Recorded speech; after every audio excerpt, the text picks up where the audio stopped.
Friends அனைவருக்கும் வணக்கங்க. நம்ம வீட்டிலையே வரப்போகிற கிறிஸ்மஸ்க்கு சூப்பரான கேக் ஒன்று பண்ணிடலாம். வாங்க எப்படி பண்ணுறதுன்னு பார்க்கலாம். அதுக்கு தேவையான பொருள் 200 கிராம் கோதுமை மாவு எடுத்திருக்கேங்க. எந்த கப்பில் மாவு எடுத்தோமோ அதே கப்பில் சர்க்கரை எடுத்திருக்கேங்க. ஏலக்காய், கிராம்பு, பட்டை, இது ஜாதி பத்திரிங்க. இது பொடி பண்ணி எடுத்துக்கலாம். சூடான பாலில் பட்டர் 1 ஸ்பூன் போட்டு வச்சுருக்கேங்க. 50 கிராம் ஆயில், கொஞ்சம் சோடாப்பு, பேக்கிங் பவுடர், கொஞ்சம் மைதாவும் அரிசி மாவும் கலந்து எடுத்து வச்சுருக்கேங்க. 50 கிராம் தயிர். இப்போ அதுக்கு தேவையான ஃப்ரூட்ஸ் எடுத்து வச்சுருக்கேங்க. வாங்க இப்போ எப்படி செய்கிறதுன்னு பார்க்கலாம். இப்போ சர்க்கரையை நல்லா அரைச்சி எடுத்துகிட்டு வந்துட்டேங்க. இதிலிருந்து 1 ஸ்பூன் எடுத்து கலருக்காக கேரமல் பண்ணிக்கலாம்.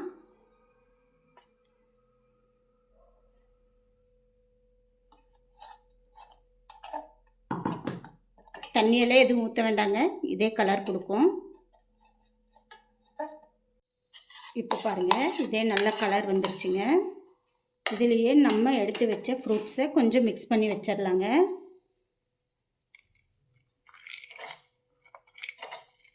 இப்போ கொஞ்சம் மேலே போகிறதுக்காக கொஞ்சம் எடுத்து வச்சுருக்கேன்.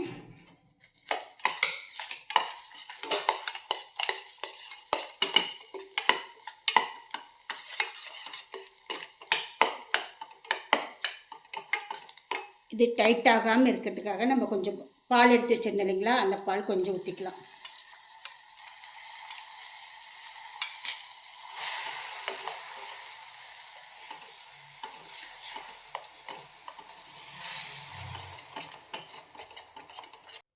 இப்போ நம்ம ஏலக்காய், பட்டை எல்லாம் போட்டு அரைச்சோம் இல்லைங்களா, அந்த சர்க்கரையை நான் சளிச்சு எடுத்துருக்கேங்க. சளிச்சு எடுத்துக்கிட்டிங்கன்னா தான் கேக் நல்லாயிருக்கும். நம்ம எந்த மாவு எடுத்து வச்சாலும் சளிச்சு பண்ணுறது தாங்க நல்லாயிருக்கும். அப்போ தான் கேக்கு வெடிக்காமல் வரும். இப்போ நான் கோதுமை மாவு, சோடாப்பு இதெல்லாம் போட்டு சளிச்சிட்ருக்கேன். பேக்கிங் சோடா,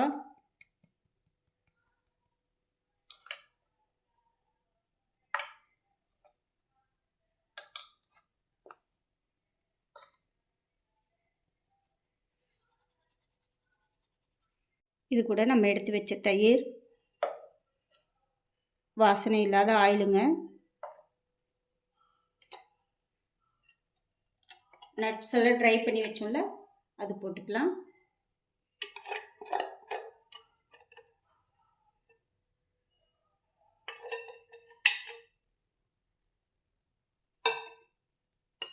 இப்போ பால் கொஞ்சம் கொஞ்சமாக ஊற்றி கலக்கிக்கலாங்க.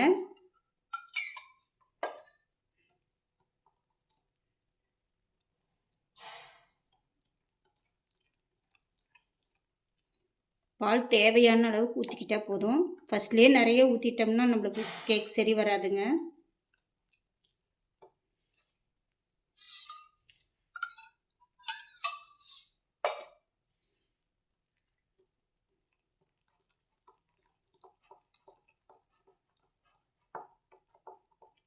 நம்மெல்லாம் நினைப்போங்க கேக் செய்கிறது ரொம்ப பெரிய வேலைன்னு.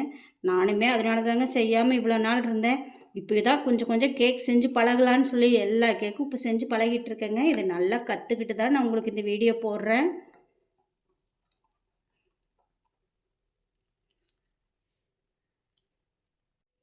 இப்போ எனக்கு எடுத்து வச்ச பால் எல்லாம் கரெக்டாக இருந்ததுங்க. இது கூட வெண்ணிலா எசன்ஸு ஒரு முடி ஊற்றுறேன்.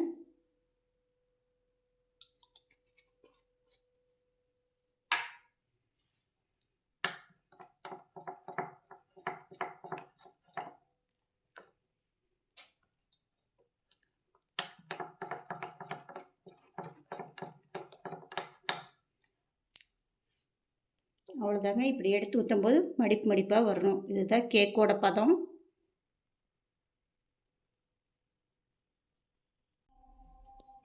இப்போ நான் ஆயில் அப்ளை பண்ணி வச்சுருக்கேங்க கேக் டின்னில். அது கூட கொஞ்சம் மைதா போட்டுக்கலாம்.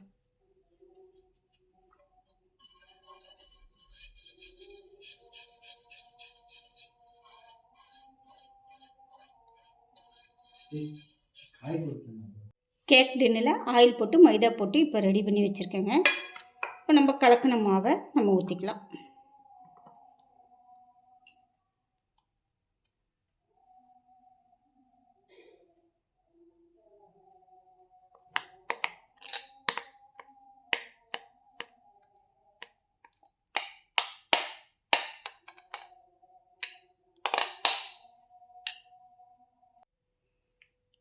இதில் இருக்கிற ஹேர் எல்லாம் போகிறதுக்காக நல்லா டேப் பண்ணி விட்டுக்குங்க. இப்படி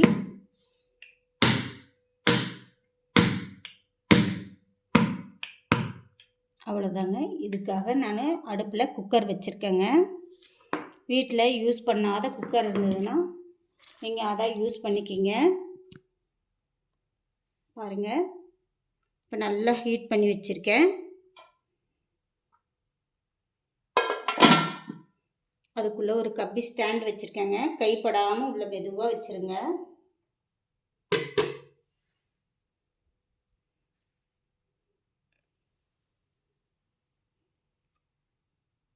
இப்போ நான் கேக்குன்னு உள்ளே வச்சுருக்கேங்க. ஒரு 30 நிமிஷம் கழித்து பார்க்கலாங்க. இந்த மாதிரி குக்கரில் வைக்கும்போது கேஸ் கட்டும், விசிலும் எடுத்துருங்க. இப்போ நான் ஒரு 10 நிமிஷம் கழித்து ஃப்ரூட்ஸ் எல்லாம் மேலே அழகுக்காக அப்படியே வச்சுருக்கேங்க. 30 நிமிஷம் ஆயிடுச்சுங்க. இப்போ நம்ம திறந்து பார்க்கலாம். கேக்கு சூப்பராக வந்துருக்குதுங்க. பாருங்க, நல்லா பக்கத்தில் காட்டுறேன். இப்போ நம்ம கத்தி விட்டு பார்க்கலாங்க. பாருங்க, 30 நிமிஷத்துலேயே நல்லா வெந்துருச்சுங்க. கத்தியில் கேக் ஒட்டல. இப்போ நம்ம ஸ்டவ் ஆஃப் பண்ணிடலாங்க. இது கொஞ்சம் சூடு ஆறட்டுங்க. எடுத்து வெளியே வச்சிடலாம். கேக்கு நல்லா ஆற வச்சு எடுத்து வச்சிட்டேங்க. சூப்பரான கிறிஸ்மஸ் கேக்கு நம்ம வீட்டில் ஈஸியாக ரெடி பண்ணிட்டோம். கேக்கை நல்லா ஆற வச்சு எடுத்து வச்சிட்டேங்க. கிறிஸ்மஸ் கேக்கு நம்ம வீட்லேயே ரொம்ப ஈஸியாக பண்ணிட்டோம். இதே மாதிரி நீங்களும் நம்ம வீட்டு குழந்தைங்களுக்கு பண்ணி கொடுங்க. பாருங்கள், எவ்வளோ பஞ்சு மாதிரி வந்திருக்கு.